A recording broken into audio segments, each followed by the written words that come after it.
It was the summer of 1998, down in rural Alabama, about 30 miles outside Montgomery. The kind of town where the gas station also sold worms, Bibles, and caskets, where secrets don't stay buried long, but some sure try. My best friend Caleb had invited 3 of us to his house for a sleepover. His place was real old, sittin' on family land that went back generations. A weather-beaten farmhouse surrounded by oak trees so big they looked like they'd seen the Civil War firsthand. His mama made cornbread and stew, and we stayed up playing Sega and tellin' ghost stories like boys do. But around midnight, the power blinked out, and everything got different. Caleb said it happened sometimes. Old house, he shrugged, but then he looked at the back door. I'll never forget that look. Like he remembered something he didn't want to. He grabbed a kerosene lamp from the hallway and muttered, "We should stay upstairs." Now, Caleb's house had a second floor no one used. His granddad had died up there in '79, fell down the stairs, cracked his head wide open. Folks said he never really left. His daddy had nailed the room shut soon after. But that night, for reasons I still don't understand, Caleb led us right up to it. He said the attic space had airflow, and it'd be cooler to sleep there with the fans out. He pried the boards off, and we climbed up one by one. The second I stepped inside, the air changed. Heavy. Sweet, like rotten peaches. The walls were lined with old paintings, family portraits, mostly. But the eyes. They looked like they followed you. We lay down in our sleeping bags and tried to joke, but none of us really laughed. Then the noises started. First, soft footsteps. Not from inside, but under the floorboards. Like someone was walking slow beneath us in the ceiling of the room below. Then, the thumping. It was steady. Like a heartbeat. Or a knockin'. I tried to whisper to Caleb, but he just stared at the wall, his face pale, eyes glassy. Then he said, "Don't talk back. Whatever you do, don't answer it." I didn't understand what he meant until it spoke. From behind the door we came in from, something called out. "Caleb. You still up there, boy?" It was a voice I ain't never heard before. Not his daddy. Not his mama. It was rough. Wet sounding. Like it gurgled out of a throat filled with dirt. "Caleb. It's your granddaddy. Open this door now." But Caleb just shut his eyes. He whispered, "It's not him. He don't talk with his mouth anymore." We all just sat frozen. Watching the doorknob jiggle. That's when the lantern went out. No hiss, no flicker. Just out. We were swallowed whole by the dark. Then came the scratching. From the inside of the walls. Tiny nails at first, then claws. Like something was crawling behind the plaster. Then we heard Logan. Children. But none of us were Logan. It was too high, too sharp. Suddenly, the paintings on the walls began to slide. I ain't kiddin'. Each one slid an inch off the nail, like pushed by invisible hands. I heard Tyler, one of the boys, mutter, "I want to go home." And that's when the floor split. A crack tore through the wood right between us, like the house was breathing heavy and angry. From that crack, cold air blasted up, and with it came the smell, like something long dead, waterlogged and wrong. Then I saw the shadow. It rose from the crack. Long, twisted, with arms that scraped the ceiling. No eyes, just hollow sockets that glowed a sick yellow. And it knew our names. One by one, it said, M. Michael. Tyler. Caleb. Jesse. I couldn't breathe. I remember thinking my lungs were frozen. And then Caleb screamed, "Run." We bolted down the stairs, Tyler tripped, busted his lip, but we dragged him out. When we burst through the front door, the power flicked back on. The porch light flickered once, then held steady. Caleb's mama was standing in the kitchen. Looking confused. Said she never lost power. Not for a second. Said we'd been up there for 10 minutes. But Tyler's lip was split. Our sleeping bags were still up there, scorched black at the edges. And Caleb. He never spoke again. Not really. He'd just sit on the porch for hours, staring at the tree line, lips moving, but no words. His folks sent him away that fall. I went back years later, when I was grown. That house had been abandoned, the wood all gray and soft. I looked up at that second floor window, and for just a second, I swear I saw him. Caleb. Only. It weren't him anymore. He smiled wide. Wider than human. And behind him, those yellow hollows glowed. I don't go to sleepovers no more. And I never, ever answer my name if I hear it in the dark. Not unless I can see who's calling. It was August 2012. I was 15, spending the night at my friend Amanda's house in Savannah, Georgia. Her home was a charming, centuries-old structure nestled in the historic district, known for its antebellum architecture and, as locals whispered, its ghosts. Amanda's family had lived there for generations, and she often spoke of the creaks and groans of the house as if they were old friends. That night, it was just the two of us. Her parents were out of town, and we had the house to ourselves. We decided to camp out in the living room, surrounded by snacks, movies, and the flickering light of candles, since the old wiring made the lights unreliable. As the night deepened, Amanda began sharing stories of her family's experiences in the house. She spoke of footsteps in the attic when no one was there, of cold spots in the hallway, and of a particular window in the dining room that would sometimes open on its own. I laughed nervously, attributing it to the age of the house and the power of suggestion.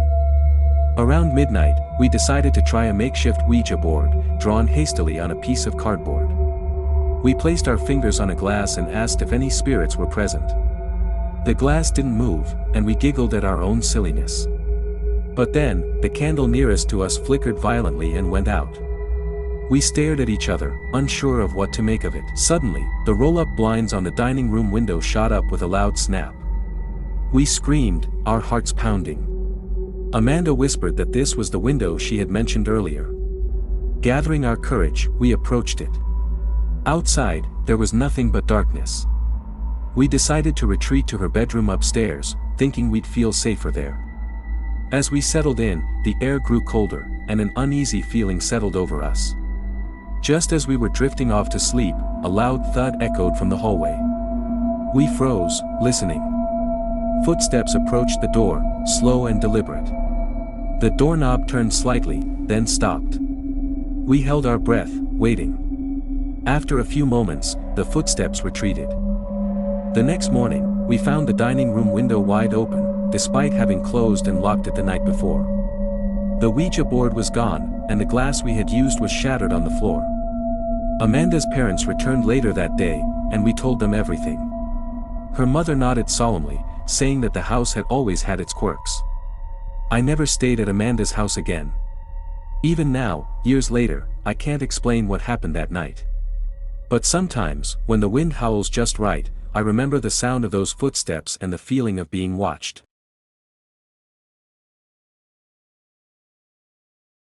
It was the summer of 23, down in Wildwood, Florida, a place where the air hangs heavy with heat and secrets. I was 15, homeschooled, and craving a slice of normal teenage life. So when my buddy Connor invited me over for a sleepover, I jumped at the chance. His folks were out of town, and it was just gonna be a few of us, hanging out, playing video games, maybe watching some horror flicks. Nothing out of the ordinary.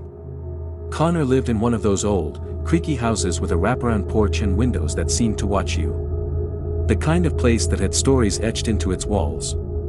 We settled in, ordered some pizza, and started a marathon of slasher films. The night wore on. Laughter echoing through the halls, the glow of the TV casting dancing shadows. Around midnight, the doorbell rang. We weren't expecting anyone. Connor paused the movie, and we all exchanged puzzled glances. He got up to check, peering through the peephole. "It's just some kid," he said, opening the door. Standing there was a boy, maybe our age, with a mop of unkempt hair and eyes that didn't quite meet yours. He looked off. "Hey, is this where the party's at?" he asked, a crooked smile on his face. Connor hesitated. It's just a small get-together. Do we know you? The boy's smile widened, but it didn't reach his eyes. I'm a friend of a friend. Thought I'd drop by. There was something unsettling about him, but Connor, always the gracious host, invited him in. The boy introduced himself as Eli. He sat in the corner, barely speaking, just watching us with that eerie grin. As the night progressed, things got weirder. The lights flickered, the air grew colder, and an uneasy feeling settled over us. Eli remained silent, his gaze fixed on Connor. Around 2 a.m., Connor excused himself to the bathroom. Minutes passed, then more. Concerned, I went to check on him. The bathroom door was ajar, the light off. Inside, it was empty. Panic set in. I rushed back to the living room. Eli was gone.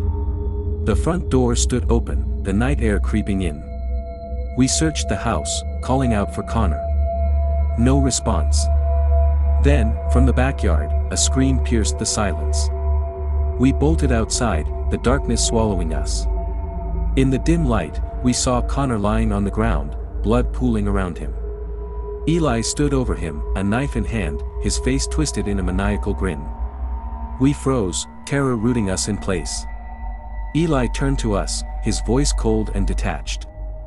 He shouldn't have invited me, then he ran, disappearing into the night. We called 911, our voices trembling. Connor was rushed to the hospital but didn't make it.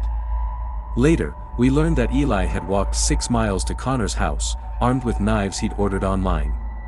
He wasn't a friend of a friend. He was a troubled teen, homeschooled like us, who had fixated on Connor for reasons we still don't understand. The incident shook our community. Sleepovers became a thing of the past, replaced by fear and suspicion. I still can't watch horror movies. Every creak in the night sends a shiver down my spine. And sometimes, when I close my eyes, I see Eli's grin, and I wonder how well we ever truly know the people we let into our lives. I grew up in a dry little town just outside of Natchez, Mississippi. Back in 1994, you could still hear cicadas screaming in the heat all night long, and the air smelled like pine and dust. I was 15 that summer, and the days stretched out long and lazy. We didn't have much to do but fish, sneak beer, and make stories about the old houses out by the woods, houses with broken windows and peeling paint and sagging porches like tired old men. That was the summer I stayed over at my cousin Levi's place. He lived in one of those crumbling houses his daddy had inherited but never fixed up. The kind with floorboards that groaned even when nobody walked on them and ceilings stained brown from storms long gone. I remember it was hotter than hell that weekend. I showed up with a backpack and a flashlight, cause Levi liked to tell ghost stories and dare me to explore the cellar. His house sat at the end of a dirt road, with nothing behind it but miles of woods, and no neighbors close enough to hear you scream. I'm not saying that to be dramatic.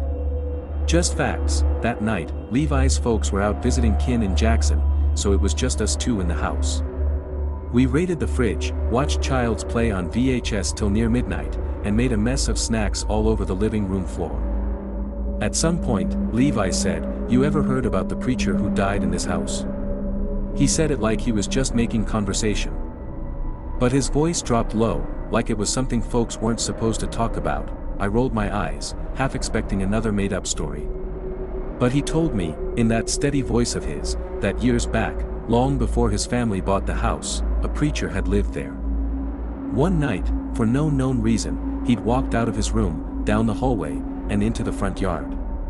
Then he set himself on fire. No suicide note.